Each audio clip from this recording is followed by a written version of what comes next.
Ndikufara kuya kuno kumarondera nditi. Ndikufara. Ndikufara.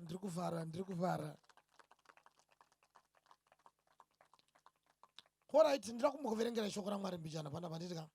Tikataura tisingaverenge shoko raMwari tingotaura. Vanhu vanoshiya kuti ko vamwe vachikotaura savana mubvura vamutivhurira kana bhaibheri. Saka chakuziva kuti ndezvipiwo zvachitaura bhaibheri. Asi inonzi wapusa here yavanopinda. Tinokuverenga bhaibheri shoko raMwari nditika.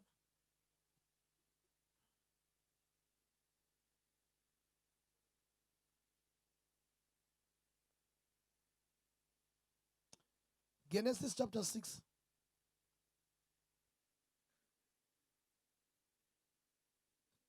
Genesis chapter 6. Hallelujah. Genesis chapter 6. Tinoverenga shoko raMwari. Genesis chapter 6. Tinoverenga kubvira pavhesi ya 5. Kubvira pavhesi ya 5. Kana tubvira pa 1. Zvino vanhu vakati votanga kuwanda munyika, vachiberekerwa vanasikana nevanakomana vaMwari, vakaona vakunda vavanhu kuti vakanaka, vakazvitsaurira pakati pavo vose vavakada kuva vakadzi vavo. Ipapo Jehovha akati, mweya wangu haungarambi uchigara mumunhu nokusingaperi, zvaari wenyama hake. Naizvozvo mazuva ake achava makore 120. Panguva iyo kwakanga kuna vanhu varefu kwazvo panyika. Napashurewo, kana vanakomana vaMwari vakapinda kuvanasikana vavanhu, ivo vakaberekera vana. Ndivo vaiva vanhu vane simba vakare, vakanga vakakurumbira. Zvino Jehovha akaona kuti kuipa kwavanhu kwakanga kuri kukuru panyika, nendangariro dzokufunga kwomwoyo yavo dzakanga dzakaipa bedzi nguva dzose. Jehovha akazvidemba pamusoro pokuita kwake vanhu panyika, akava neshungu kwazvo pakati pavo. Jehovha akati, ndichaparadza vanhu vandakasika ndivabvise panyika, vanhu nemhuka nezvinokambaira neshiri dzedenga, nokuti ndinozvidemba kuti ndakazviita. Asi Noa akawana nyasha, akawana tsitsi pamberi paJehovha. Hallelujah. Tinotenda zvikuru neshoko rese rataverengerwa panapa. Hallelujah. Hanzi zvino vanhu vakanga vawanda panyika. Mapanzwa ipapo. Zvikanzi iko kuipawo futi kwakanga kwawandisa panyika. Zvikanzi ndobva Mwari ndokubva azvidemba. Ndokubva Mwari azvidemba pamusoro pemunhu wakanga aita. Pamusoro pemunhu wakanga adi. Mwari akazvidemba. Mwari akazvidemba pamusoro pemunhu wakanga aita. Zvikanzi vanhu vakanga vawanda. Zvikanzi uipiwo futi wakanga wawanda. Saka Mwari mukutarisa kwake zvinhu zvanga zvisina kumitira zvakanaka, kurava kuti Mwari anovengana nechinhu chinonzi chivi. Nokuti pari kunzika kuipa kwanga kwaipa, kuipa kwanga kwawanda. Haleluya. Saka kureva kuti Mwari nechinhu chinonzi chivi kazvionane. Saka ndofunga Mwari anga kurwadziwa panga akatarisa panyika. Anga kurwadziwa, moyo waMwari wakanga wakurwadziwa achiona zvivi zvakanga zvichiitwa nevana vevanhu. Zvikanzi pakanga paine vanhu zvikanzi pakanga paine vakunda. Mapanzwa pevakunda. Kwai vakunda vanga vakadi maitipo. Vakunda vanga vakanaka. Unaona vanhu vanhasika mafuta awandisa. Patakakura isu mafuta anga asina kunyanyisa kuwanda. Zvaitaiko zvinezvi. Mafuta awandisa. Type netype. Aya anoita so, aya ndeye kugeza nawo, aya ndeye kuzozora, aya ndeye kukwesha kumeso, aya ndeye kuita sei. Zvikanzi kwakanga kuine vanhu vanga vakanaka. Mazuvano variko vanhu mazuvano vanaka we. Kutsvukira vamwe vakaita semagaka.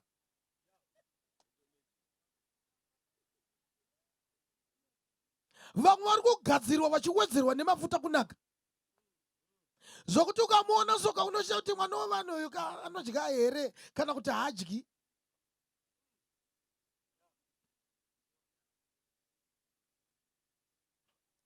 Sewamakaroora. Amen. Saka Bhaibheri shoko raMwari rinotaura kuti Mwari asi zvakadaro paine vanhu vanga vakanaka vakadaro asi Mwari ari kuzvidemba pamusoro pokuita kwake munhu. Ndiye akasika munhu asi Mwari anga kurwadzwa nemunhu nekuda kwechivi. Mwari anga kurwadzwa nemunhu. Mwari anga kushayiwa zvokuita nemunhu. Zvinonzi neBhaibheri shoko raMwari patazopedzera kuverengwa zvikanzi asi Noa ndokubva awana tsitsi pamberi paJehovha. Rinoti akaona tsitsi pamberi paJehovha. Pamberi pachona futi rinobva razotaura Bhaibheri roti Mwari ndokubva ataura naNoa zvikanzi uzvivakire areka. Zvikanzi uzviitire areka. Uzviitire areka. Kureva kuti Mwari anyangadzwa kudaro nenyika akafunga zano akatarisa akaona kuti pavanhu ndisati ndaparadza nyika ndianiko munhu kwaye panyika iyi. Mwari ndokuwana Noa. Ndinati mungoona chinhu chokuti Mwari haana basa neuwandu. Mwari anotarisa utsvene kwete kuwanda. Saka zvokuti kuchechi kwedu takazara tiri vashoma tiri vaviri kana tiri 5,000 kana tiri 10,000 Mwari hatarisi izvozvo. Hamenoti nyika munguva iyoyo mami nevanhu vangana ndizivi zvangu. Asi panyika iyoyo yese Bhaibheri rinobva rati Noa ndobva awana tsitsi pamberi paJehovha. Zvikanzi saka iwewe Noa chizvivakire areka. Zvivakire areka. Haleluya. Zvivakire chi? Nemuti wemugoferi. Noa ndokutanga kufamba achitsvagana nematanda emugoferi kuti avake chinhu chinonzi areka. Bhaibheri shoko raMwari rinondirakidza apa rinoti uzviitire. Uzviitire. Kureva kuti chinhu ichi ndechako iwewe. Chinhu ichi ndechako iwewe. Chinhu ichi chichashandiswa newe iwewe Noa. Iwe Noa ndiwe uchashandisa chinhu ichi. Saka chitozviitira iwe. Kureva kuti areka ikaikai Noa paaivaka zvainakira iye noti mumwe munhu. Zvainakira iye Noa wachona. Sezvo zvakaita nhasi kuti ndati ndinoda kukutaurira nezvemurume anonzi Jesu Kristu. Haleluya. Ndoda kukutaurira nezvemurume anonzi Jesu Kristu.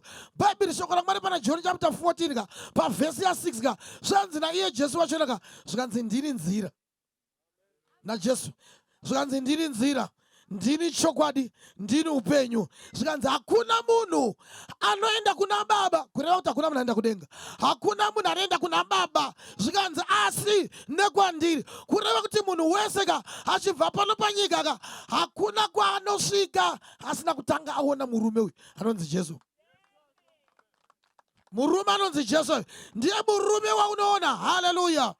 Ndanga ndichingofunga zvangu nezvake patanga tiri maramba tichitamba apa ndichizvifunga ndikati saka kana munhu asina Jesu ndibva ndafunga ndikati Jesu akafanana nedhoo. Imba kana ikavakwa chero ikanaka sei but imba inotoda dhoo chete. Ndobva ndafunga ndikati munhu hapana paangapinde mumba kana isina dhoo. Munhu hapana paangapinde mumba kana isina dhoo. Nekudenga hakuna munhu paangapinde kudenga asina Jesu. Jesu wachona ndiye mukova. Jesu wachona ndiye mukova. Jesu wachona ndiye patinopinda napo. Ndiye mukova. Zvikanzi naJohn 14 vhesi ya6 anoti ndini nzira. Inzwaika ukapinda muHarare mune mastreets. Robert Mugabe Way, Simon Mazorodze, 2nd Street, Leopold Takawira, Kwame, Mbuya Nehanda. Kune mazita emastreets akasiyana siyana. But hazvina kudaro pane chekuenda kudenga. Pane chekuenda kudenga rodi imwe chete. Jesus is the way. Jesus. Jesu chete ndiye nzira. Jesu chete